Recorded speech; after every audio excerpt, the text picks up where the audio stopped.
बघा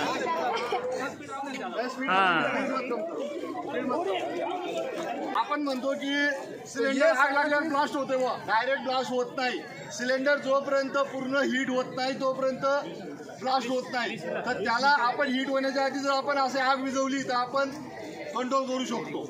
खारेपाटण महाविद्यालयात NDRF टीमच्या वतीने आपत्तीपूर्वक तयारी प्रशिक्षण कार्यक्रम संपन्न।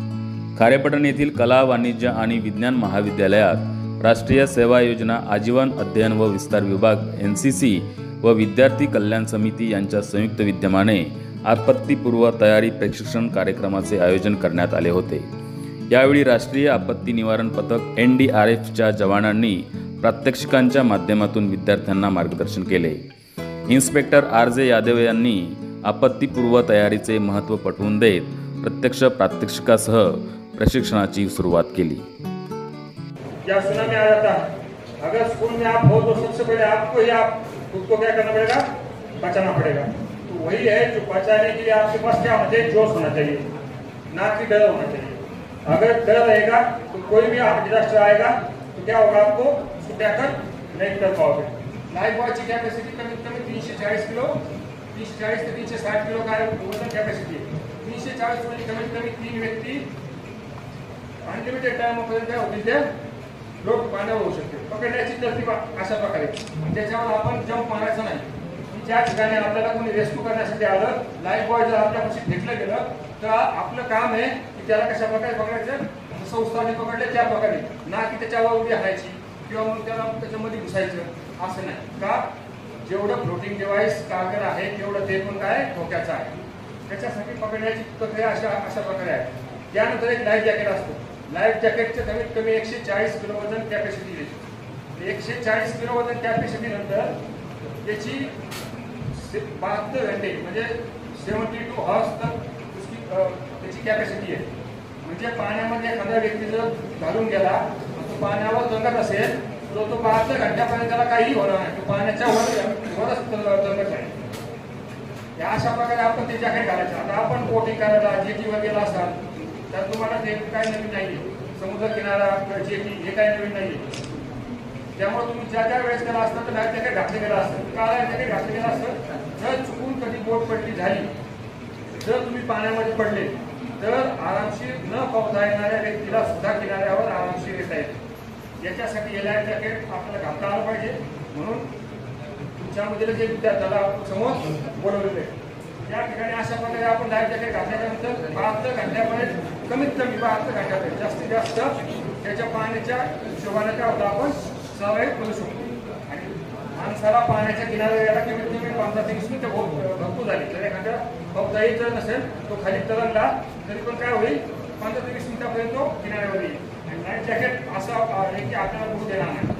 कधी ना कधी आपण आल्या तासात कमीत कमी 15 ते 10 मिनिटात किनाऱ्यावर येऊन जातो। त्यानंतर आपल्याकडे असतात वस्तू असतात पण त्या लोक बघतात की नाही हे आपल्याला माहिती नसतं आणि माहिती असतं। आता तुमच्याकडे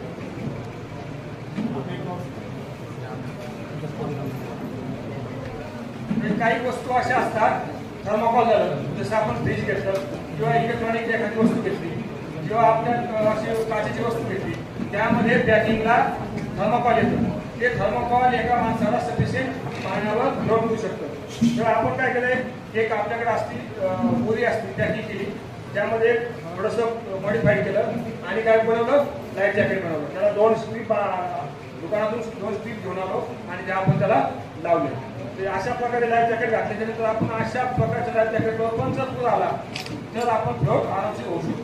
तर अशा वस्तू आहेत त्याने आपल्याला काय करायचं आहे, घरामध्ये पूर येण्याच्या अगोदर बनवून ठेवायच्या। किंवा ज्या वस्तू बनवल्या त्या आपल्याला यूज करता आल्या पाहिजे। त्यानंतर नारळ, एक सगळ्यांना काय नारळ, सगळ्या घराच्या आसपास नारळाचं झाड आहे, पण कोणी कधी हा प्रयोग केला नसेल की नारळ एकत्र करून आपण पाण्यावर पण जमू शकतो। कोणी केला कधी प्रयोग, नारळाचा प्रयोग कोणी केला की पाण्यावर जमण्यासाठी इस्तेमाल होऊ शकतो। तर कमीत कमी 5 ते 6 नारळ घेतल्याच्यानंतर एका व्यक्तीला आरामशीर ते काय करेल, पाण्यावर लोट करेल। तर अशा प्रकारे एक दोन रस्सी 2 साईडनी काय करायचं आहे, नारळ बांधायचं। लक्ष ठेवायचं की मागच्या साईडला बांधल्याच्या नंतर त्या व्यक्तीने पण आपल्या हातानं पकडायचं। दिसायला येत असतात कारण नारळ तुमच्याकडे आहे, फक्त ते एवढं दिसतात. खाली तर आपण येऊन पडले तरी आपण हात लावत नाही का, तर तुम्हाला त्या नारळाची किंमत नाही, कारण नारळ भरपूर आहे. पण हे नारळ एखाद्याचा जीव वाचू शकते, हे तुम्हाला अजून माहिती नसेल.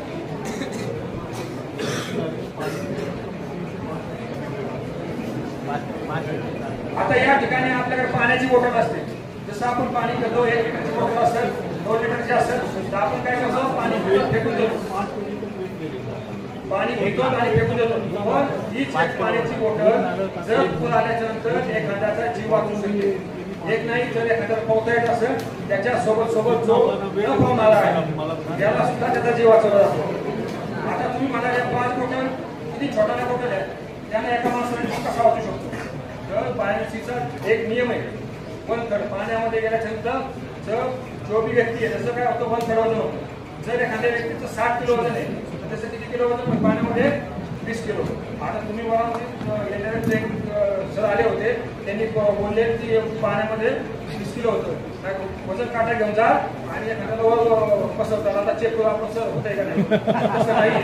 तिथं गेल्याच्या नंतर तेवढं दाखवा का तुम्ही वजन काटा पाण्यात तुम्ही वर उभा राहणार.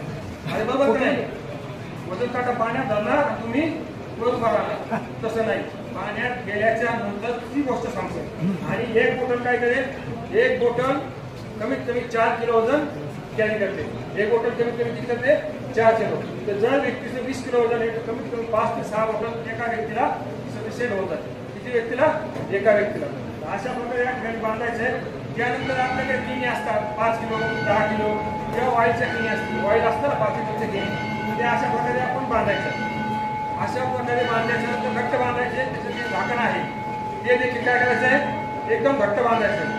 घट्ट बांधल्याच्या नंतर आपण पाण्यात गेल्याच्या नंतर अशा प्रकारे जसं दाखवले अशा प्रकारे आपण पाण्यात सोडवायचं. आरामशीर आपण हात सोडले, पाय सोडले तरी ही पाण्यामध्ये बुडणार नाही. ह्या काय वस्तू आहेत आपल्याकडे अवेलेबल आहे. त्याच्या व्यतिरिक्त आपल्याकडे मोठे ड्रम असतील, त्याचे राफ्ट बनवले जाते, बांबू असेल, बांबू या ठिकाणी भरपूर असते, बांबूचा पण राफ्ट बनवू शकतो.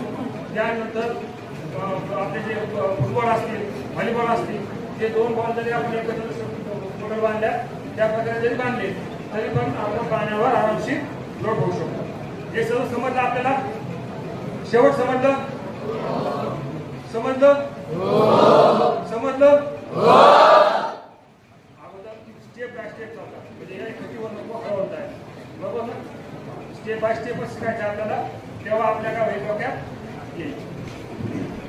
त्यानंतर आता बाढ आली.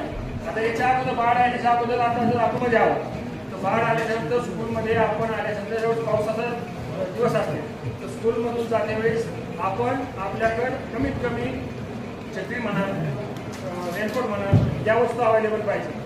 परंतु जर आपण आपल्या घरापर्यंत पोहोचणार आहोत, जर मध्ये पुलावरून पाणी चालले, तर कधीही पाण्यामध्ये म्हणजे क्रॉस करायचं नाही, त्या ठिकाणी थांबायचं. जर शासनाने काही सूचना दिलेल्या असतील की ह्या ठिकाणी पुलावरून पाणी जात आहे आणि आपण ते क्रॉस करायचं नाही, तर त्या ठिकाणी आपण क्रॉस करायचं नाही, त्या ठिकाणी वेट करायचा. जर आपल्याला तिथं सुरक्षित नसेल वाटेल, मुलं असतील, मुलगी असतील, तर संबंधित जी जवळची शाळा असेल त्या ठिकाणी थांबायचं, किंवा शासकीय कार्यालय असेल त्या ठिकाणी सुरक्षित थांबायचं. परंतु ते जे काही पाणी आहे, जे पुलावरून वाहणारे पाणी आहे, ते कधी क्रॉस करायचे नाही. कारण पाण्याचा वेग आणि त्याचा किती त्याची मात्रा आहे आपल्याला अंदाज कळत नाही.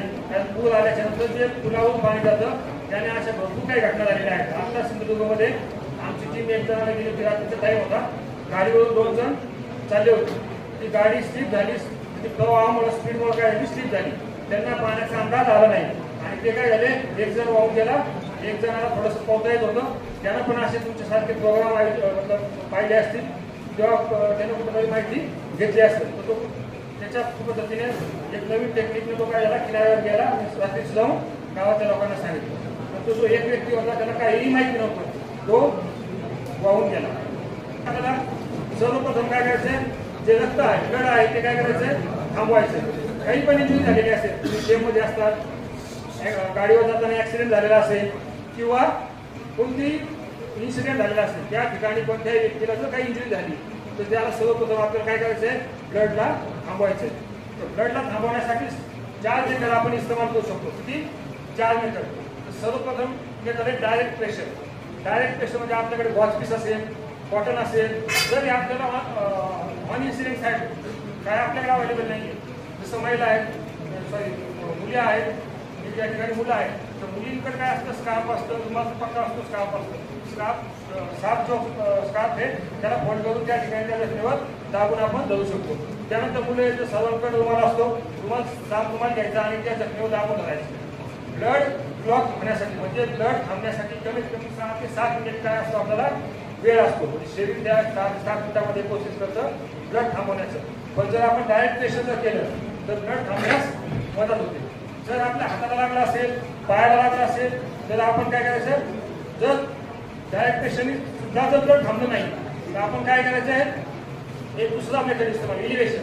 इलिव्हेशन म्हणजे वर करायचं. वर काय करायचं, आपल्या हृदयापासून काय झालं पाहिजे, ती जखम वर गेली पाहिजे. म्हणजे जो आपला हृदयाचा जो फ्लो आहे तो काय झाला पाहिजे, स्लो झाला पाहिजे. त्यासाठी आपल्याला इलिव्हेशन द्यायचं. हे समजलं. डायरेक्ट प्रेशर केलं, त्यानंतर आपण काय केलं, इलिव्हेशन केलं. जर या ठिकाणी सुद्धा ब्लड आपलं थांबलं नाही, 7 मिनिटाच्या वर झाले आणि ब्लड तरी पण थांबलं नाही, तर तिसरा आपण इस्तेमाल करू शकतो प्रेशर पॉईंट. तर प्रेशर पॉईंट फक्त हाताला आणि पायाला इस्तेमाल करू शकतो. आता सर्वप्रथम प्रेशर पॉईंट काय असतो, की सर्वजण लेफ्ट हात वर करा. हात लेफ्ट आहे का नाही? आता मोबाईल चालवणाऱ्याला कळलं असेल की ज्या ठिकाणी हात वर केल्यानंतर उजवा हात घ्या, उजवा हात घ्या, या ठिकाणी लावा. गोपण्याच्या साईडला येता या ठिकाणी जर आपण दाबलं, सर्वजण दाबा, हातवर दाबा, हातवर उजवा हात दाबून पहा. या ठिकाणी वर नाही, या ठिकाणी खाली, याच्या खाली सर्वजण दाबून पहा. काही सेकंद दाबल्याच्या नंतर हाताला काय येतील, मुंग्या येतील. अरे आले काय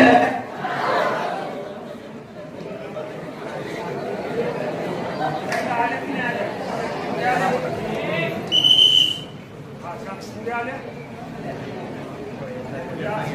मध्ये आव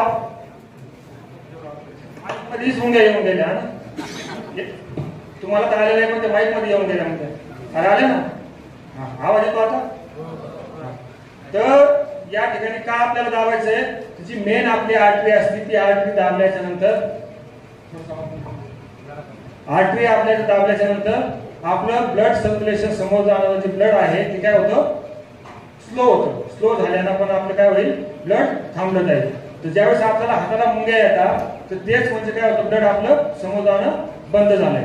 तर त्याच्यानंतर जर आपलं तरी पण देखील समजा एखादा बॉडी पार्ट कुठलाय, हाताचा पुढचा भाग कुठलाय किंवा पायाचा पुढचा भाग कुठलाय, तर त्याच्यानंतर सगळ्यात शेवट आणि इमर्जन्सी उपचार आहे टर्निकेट. टर्निकेट म्हणजे काय, एक वर पट्टी बांधायची. तर पट्टी बांधताना आपल्याकडे जी पण दोरी असेल किंवा ट्रँग्युलर बँडेज असेल किंवा कोणतं पण बँडेज असेल त्यानं आपण या ठिकाणी बांधायचं.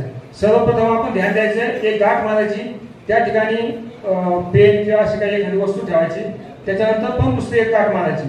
आता तुम्ही म्हणाले पेनाचा आणि त्या जखमेचा आणि त्या पट्टीचा काय संबंध, तर संबंध असा आहे की पेन आपण काय करणार आहोत, डिंगवणार आहोत.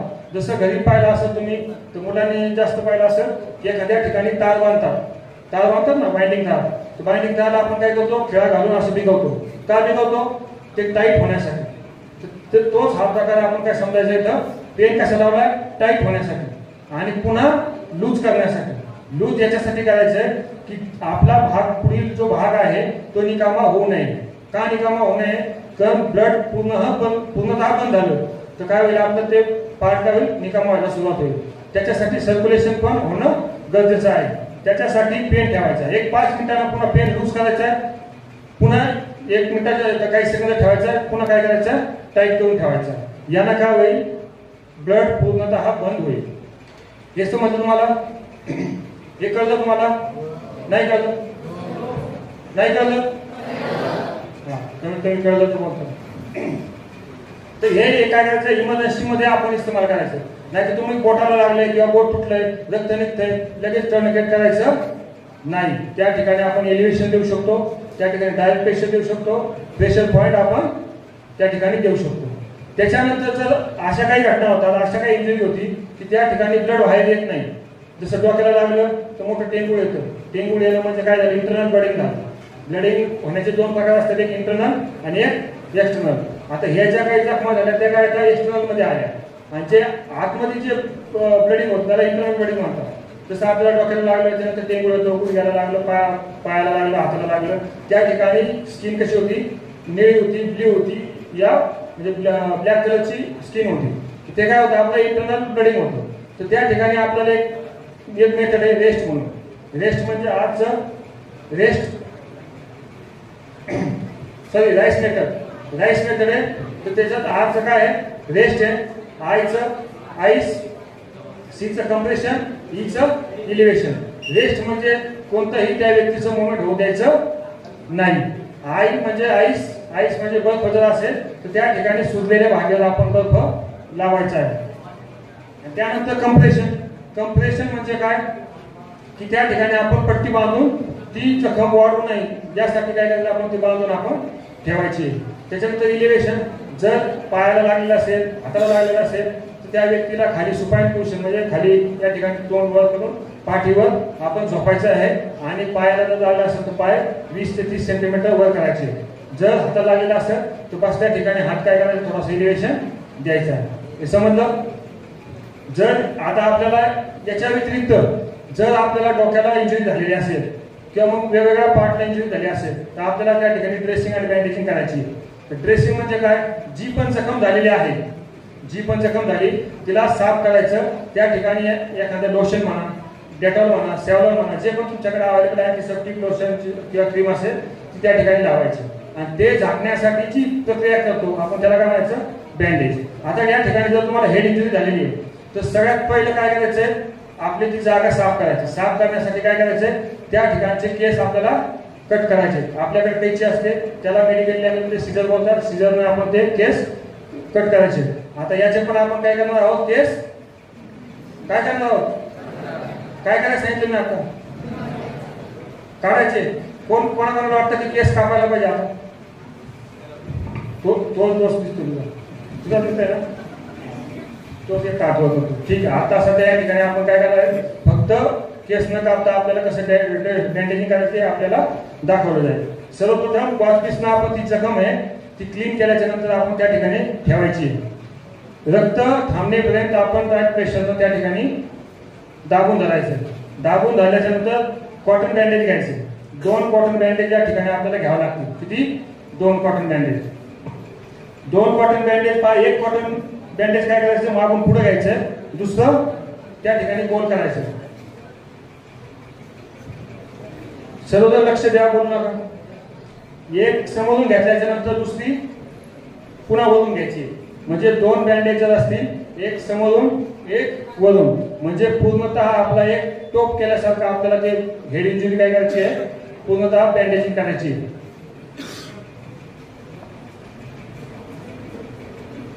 आणि ज्या वेळेस आपण हेड इंजुरीला बँडेजिंग करतो त्यावेळेस त्या पेशंटला विचारायचं, जर तो होशमध्ये असेल, म्हणजे आपण काय म्हणतो, जर बोलत असेल तर त्याच्याशी बोलायचं. त्याच्याशी बोलताना आपण लक्ष द्यायचं की त्याला सांत्वन द्यायचं. सांत्वन समजतं ना, की त्याला एक काय करायचं, मोटिवेट करायचं की तुला जास्त लागलेलं नाही, कारण त्याच्या डोक्यावर लागले पेन तर होणार, पण त्याला कळणार नाही की जखम एवढी आहे की एवढी आहे. समजतं तुम्हाला? तर त्याला सांगायचं छोटीशीच आहे. लोकांचे डोके मेंदू बाहेर येतात तरी ते जिवंत होतात असं त्याला सांगायचं. तुला तर एवढीच लागली, भरली मोठी लागलेली असेल तरी सांत्वन त्याने काय सांगायचं, छोटीच लागलेली. आणि जर तो विचार करेल, हा मला छोटी लागली, मला काही होणार नाही, एक मानसिकता काय होईल त्याची चेंज होऊन जाईल. त्याला पेन पण कमी होईल आणि तो लवकरात लवकर काय होईल, ठीक होईल. पण जर या ठिकाणी तुम्ही जर बोलले की जखम आता मोठी झालेली आहे, तू काय आता राहत नाही, आणि शेवटचं काय इच्छा असेल तर सांग लवकर, मी तुला पूर्ण करतो. कोणाशी बोलायचं असेल, कोणाचं काही गिफ्ट द्यायचं असेल किंवा गिफ्ट घ्यायचं असेल किंवा काय वस्तू करायची असेल ती सांग लवकर. तर असं बोलायचं नाही.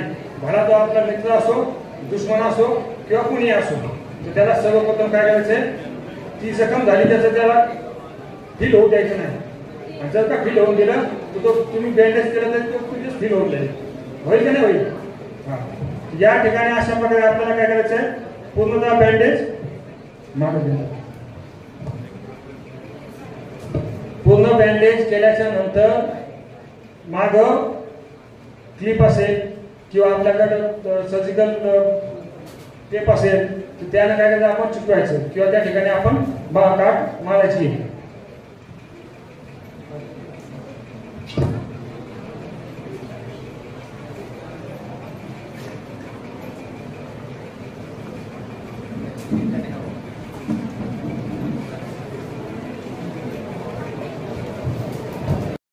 किंवा काही मालवा असेल तो मालवा आपल्याला त्या पेशंटला माग ओढायचं. सर्वप्रथम पेशंटच्या जवळ बसायचं आहे. पेशंटच्या जवळ बसायचं आहे.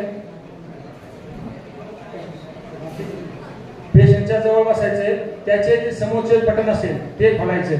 बटन खोलल्याच्या नंतर कॉर्डरला आपसमध्ये फोल्ड करायचे. आपसमध्ये फोल्ड केल्याच्या नंतर डोक्याला सपोर्ट देऊन डोक्याला हाताचा आपल्या सपोर्ट देऊन त्याला या ठिकाणी मागं ओढायचं. मागं पायानं जी जागा अडचण असेल ती साफ करायची आणि त्याला ओढायचं. पुन्हा मागं जागा काय करायची पायाने साफ करायची त्या ठिकाणी त्याला ओढायचं. बस या ठिकाणी अशा प्रकारे त्याला काय करायचं आपण पेशंटला घेऊन जायचं. त्यानंतर दुसरा आहे ब्लँकेट ड्रॅग. ब्लँकेट ड्रॅग मध्ये काय ब्लँकेट ड्रॅगचं ते एखादं ब्लँकेट असेल तर त्या पेशंटच्या खाली ब्लँकेट सरकवायचं आणि ब्लँकेटनं बांधून आपण ब्लँकेट धरून माग ओढायचं.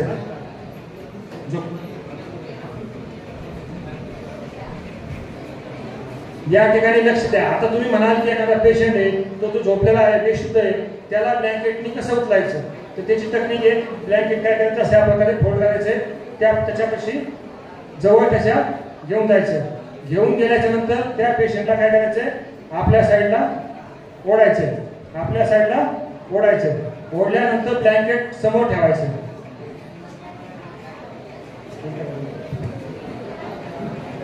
ठिकाणी अशा प्रकारे जो लोड केलेला भाग आपल्या साईडला करायचा आणि पेशंटला त्यावर शिफ्ट करायचं. शिफ्ट करताना लक्ष ठेवायचं डोकं त्याचं जास्त मुवमेंट झाली नाही पाहिजे. कोणत्याही पायाची हाताची मुवमेंट झाली नाही पाहिजे असं.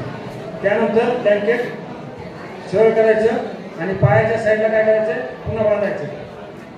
जर ब्लँकेट पुढं मागे झाला असेल तर पेशंटला सावधानीपूर्वक आपण सरकवायचं. त्या ठिकाणी सरकवायचं.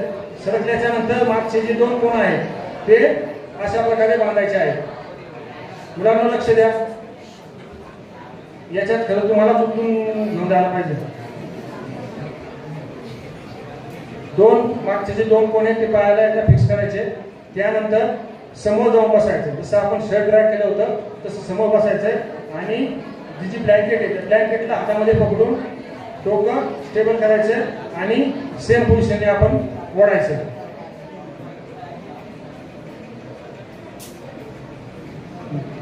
त्या ठिकाणी ओढायचंय. ओढण्यासाठी काय करायचं गुडघ्याला बसायचं आणि त्याला खेचायचं. अशा प्रकारे आपण काय करायचं ओढायचं. समजलं. आता या ठिकाणी आता ब्लँकेट झालं शर्ट झाला आता एक शोल्डर ड्रॅग आहे. तर शोल्डर ड्रॅग साठी काय करायचं आपण शोल्डरला धरायचं. आपण त्या ठिकाणी लक्ष द्यायचं की डोकं आपलं मुवमेंट झालं नाही पाहिजे.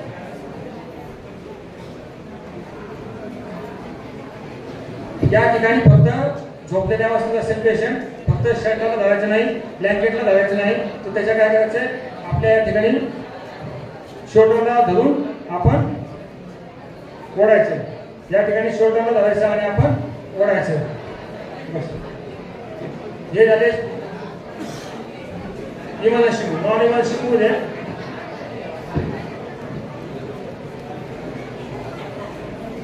आता या ठिकाणी जर इमर्जन्सी नसेल आपल्याकडे वेळ असेल तर वेळ असल्याच्या नंतर पेशंटला त्या ठिकाणी ब्लड कंट्रोल करायचं स्प्रिंटिंग करायची आणि एका ठिकाणावर दुसऱ्या ठिकाणी घेऊन जायचं. तर त्यासाठी एक फायर फायटिंग ड्रॅग आहे. फायर फायटिंग ड्रॅगला काय करायचं आपण हात दोन्ही मुलांना लक्ष द्या. दोन्ही हात बांधायचे. त्याच्या दोन्ही साईडला बसायचे. हात आपले गळ्यामध्ये टाकायचे. हात गळ्यात टाकल्याच्या नंतर एका हाताने डोक्याला सपोर्ट द्यायचा आणि त्याला पुढे सरकत घ्यायचं.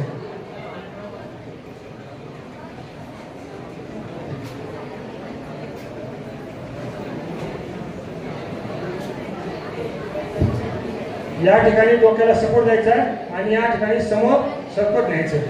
डोक्याला याच्यासाठी सपोर्ट द्यायचा की त्याला माग मणक्याला जर इंजुरी झालेली असेल तर त्या ठिकाणी डोक्याला सपोर्ट दिल्यानं ते वाढत नाही.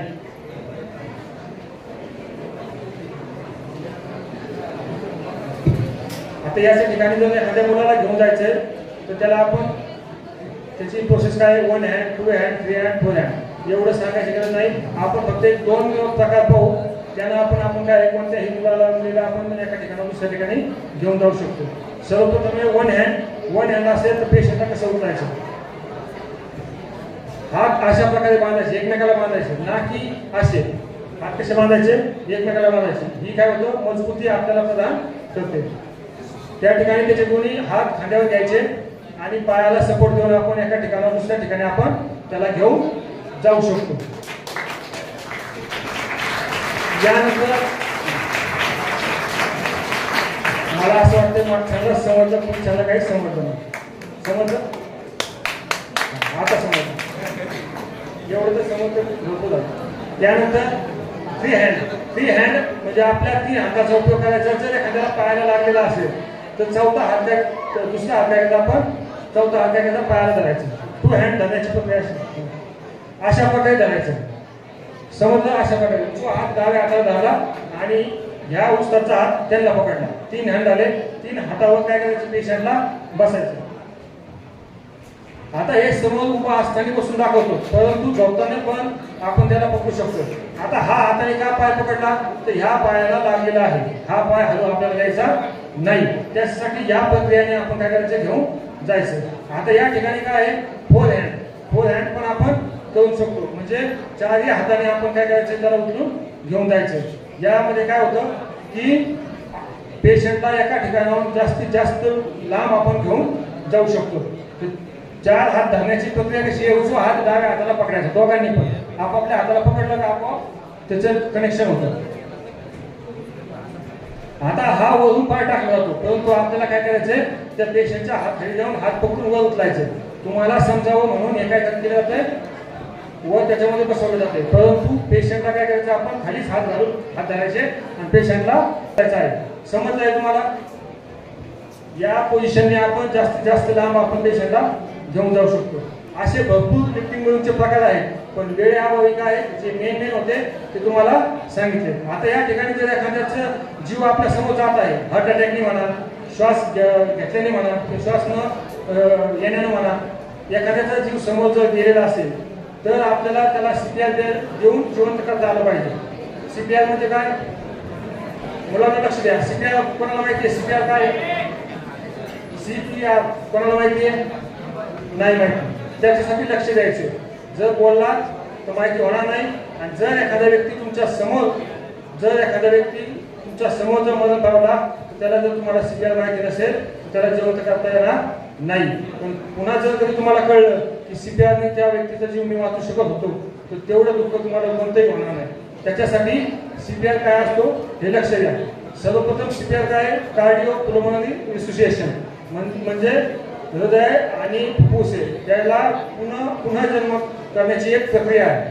समजली? हे कधी दिला जातो तर CPR ची पल्स, आपली पल्स म्हणजे नाडी बंद झाली असेल, श्वास बंद झाला असेल, म्हणजे काय झालं, तो व्यक्ती मृत्यू पावला गेला आहे. तर त्याच्यामध्ये पण मृत्यूचे 2 भाग आहेत.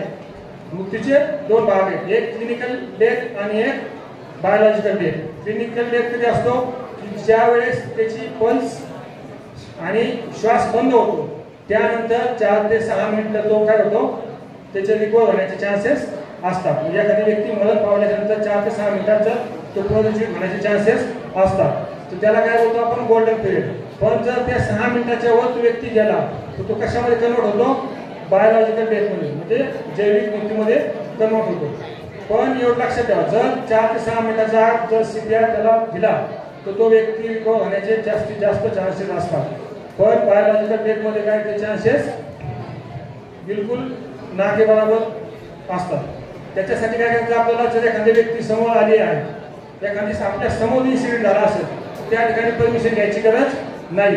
पण जर आपल्याला असं व्यक्ती मरण पावलेला आहे आणि ते तुम्हाला समजलं, तुम्ही गेल्याच्या नंतर त्या व्यक्तीला काय करायचं, परमिशन घ्यायची.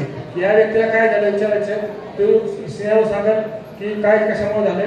त्यानंतर आपण तुमचं नाव सांगायचं, फर्स्ट एड विषयी येते म्हणून सांगायचं आणि आपण परवानगी घ्यायची की मी याला फर्स्ट एड करू का. फर्स्ट एड परमिशन झाल्यानंतर आपण काय करायचं,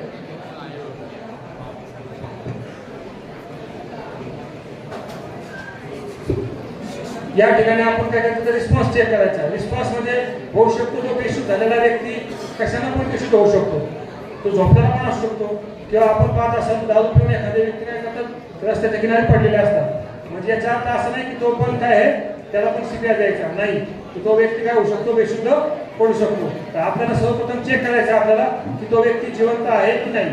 त्यासाठी एक मेथड आहे AVPU, अलर्ट व्हर्बल पेनफुल आणि रिस्पॉन्स. तर त्याला चेक करताना आपण त्याला विचारायचं, खांद्यावर हात मारून विचारायचं,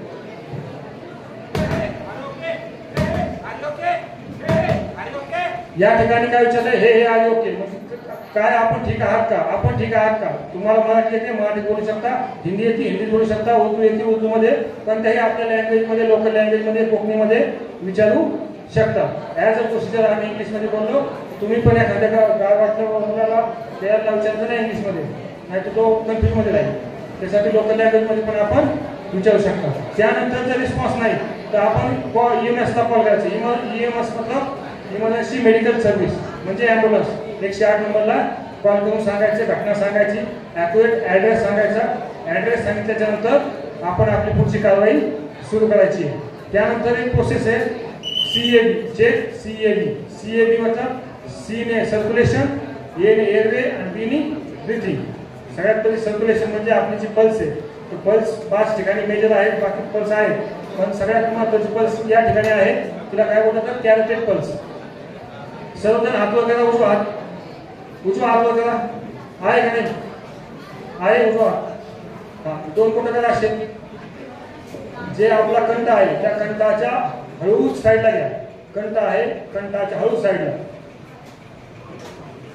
फील होतीये पल्स, जाणवते नाही जाणवत, किती जणांची नाही जाणवत, आहे का नाही जिवंत आहे. पल्स काय करायचं आपण या ठिकाणी चेक करायची. पल्स या ठिकाणी असते. चेक करताना लक्ष द्यायचं, हातीली आपली अशी पाहिजे, ना की अशी, ना का अशी नाही करायचं. काय करायचं आपण अशा प्रकारे, जसं उस्तादने चेक केलंय अशा प्रकारे हाताने आपण पल्स चेक करायची. पल्स चेक केल्यानंतर पल्स जर ऍबसेंट असेल तर एअरवे सरसरीत ओपन, एअरवे उघडा आहे का नाही पाहायचा, म्हणजे तोंड नाक उघडा आहे का नाही पाहायचं. त्यानंतर काय करतो आपण सीपीआर स्टार्ट करायचा. परंतु सीपीआर स्टार्ट करण्या अगोदर हर्टचे लोकेशन लोकेट करायचे. हर्ट आपलं कोणत्या साईडला, डाव्या साईडला का उजव्या साईडला, मुलांना सांगा. हर्ट उजव्या साईडला की डाव्या साईडला, नाहीये हर्ट नाहीये, देऊ टाकलं नाहीये. डाव्या साईडला का उजव्या साईडला, डाव्या पण नाही उजव्या नाही, फक्त काय झुकलेलं आहे डाव्या साईड. हर्ट काय सेंटरला आहे. आपली डाव्या हाताची मुठी जर बंद केली आणि मधोमध ठेवली तर काय होती, झुकलेली कोणत्या साईडला आहे, डाव्या साईडला. म्हणजे हर्ट आपलं काय हलकसं डाव्या साईडला झुकलेलं आहे. त्याच्यासाठी हर्टचं लोकेशन लोकेट करायचं. लोकेट करताना लक्ष द्यायचं, जे आपली रिप्स आहे म्हणजे जी हड्डी आहे, ज्या छातीची हड्डी आहे त्या हड्डीला चेक करत या ठिकाणी यायचं. मधोमध आपलं हलकसं एक पोटाच्या वर हलकसं एक जागा आहे, त्याला जायफाट प्रोसेस म्हणतात. ती थोडी दाबल्याच्या नंतर आपली तुटली जाते. त्याच्यावर काय करायचं, आपल्याला 2 बोटं घ्यायचे. 2 बोटं घेतल्याच्या नंतर आपला जो मास्टर हँड आहे, मास्टर हँड डावा असू शकतो, उजवा असू शकतो. ज्या हाताने आपण लिहितो, जेवण करतो, तो हात आपला मास्टर असतो. तर तो हात काय करायचा, हातेली त्या ठिकाणी 2 बोटांच्या समोर ठेवायची. हे झालं आपलं हर्टचं लोकेशन. हर्टचं लोकेशन झाल्याच्या नंतर दुसरा जो हात आहे, जो दुसरा हात तो त्या हातावर धरायचा आहे. झाल्याच्या नंतर आपली पोझिशन गुडघा पासून कमरेपर्यंत सरळ. त्यानंतर हा जो पाठीचा भाग आहे तो पण काय करायचा, सरळ ठेवायचा, त्यामध्ये बाग ठेवायचा नाही. त्यानंतर हात आपले काय करायचे, फोल्ड ठेवायचे नाही. जसे पैलवान असते ना असे फोल्ड ठेवतात हात, तसे नाही. पूर्णतः हात काय पाहिजे आपले सरळ पाहिजे. मुलांना लक्ष द्या, हात काय करायचे, सरळ ठेवायचे. सरळ ठेवल्याच्या नंतर आता आपल्याला कम्प्रेशन द्यायचे, दाबायचे, छाती दाबायची. तर कम्प्रेशन 20 वेळ द्यायचे. एक जर वयस अडल्ट असेल, अडल्टमध्ये किती 9 वर्षाच्या वरचे जे पण असतील ते कशामध्ये येते, अडल्टमध्ये. 9 ते 1 वर्षामध्ये चाइल्डमध्ये, आणि 1 वर्षाच्या खालचे कशामध्ये येतात, शिशु, म्हणजे त्याला आपण काय बोलतो, इन्फंट बोलतो. तर जर अडल्ट आहे त्याला किती वेळा कंप्रेशन करायचं, 30 वेळेस कंप्रेशन करायचं. त्यानंतर आपल्याला काय करायचं, त्याला हवा द्यायची, ब्रीथ द्यायची. त्याचं रेस्क्यू ब्रीथ देण्यासाठी काय करायचं, आपल्याला 3 प्रकारे रेस्क्यू ब्रीथ देऊ शकतो. मुलांना लक्ष द्या, 3 प्रकारे रेस्क्यू ब्रीथ देऊ शकतो. एक माउथ टू माउथ, दुसरं माउथ टू बॅरियर, तिसरं माउथ टू मास्क. या तिन्हीपैकी कोणत्याही प्रकारे आपण त्याला श्वास आर्टिफिशियल व्हेंटिलेशन आपण देऊ शकतो. तर या ठिकाणी आता कंप्रेशन द्यायचं. तर कंप्रेशन देताना लक्ष ठेवायचं की CPR साठी 5 सायकल द्यायच्या. 5 सायकल म्हणजे 1 सायकल 30 कंप्रेशन, 2 रेस्क्यू ब्रीथ. तर त्या ठिकाणी 30 कंप्रेशन स्टार्ट करायचं. या ठिकाणी लक्ष ठेवायचं, एक कृती झाल्याच्या नंतर एक बोलायचं.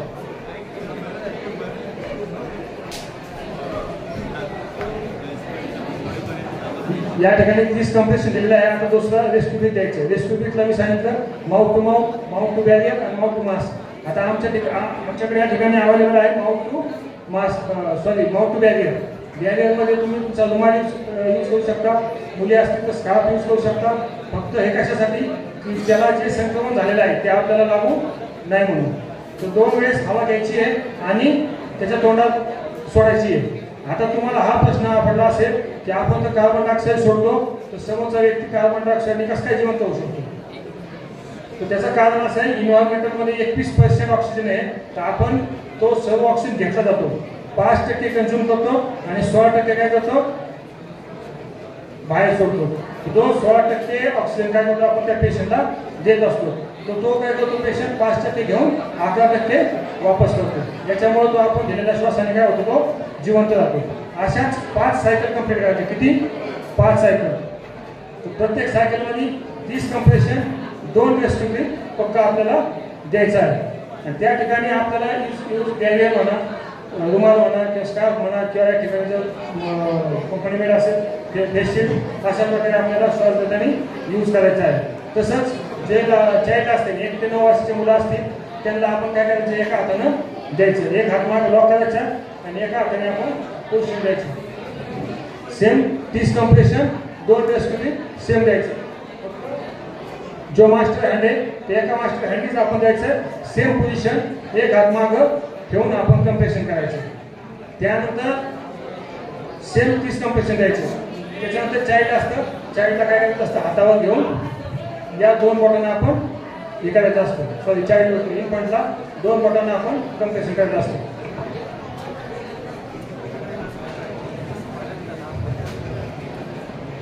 या ठिकाणी नाक दाबायचं आहे आणि तोंडाने आपण काय करायची, हवा द्यायची. आता तुम्ही मला फेशियल काय यूज केलं नाही, त्या ठिकाणी मास्क लावलेला आहे, त्यामुळे आपण डायरेक्ट मास्कने पण आपण श्वास देऊ शकतो. हे समजलं? मागच्याला समजलं? समजलं?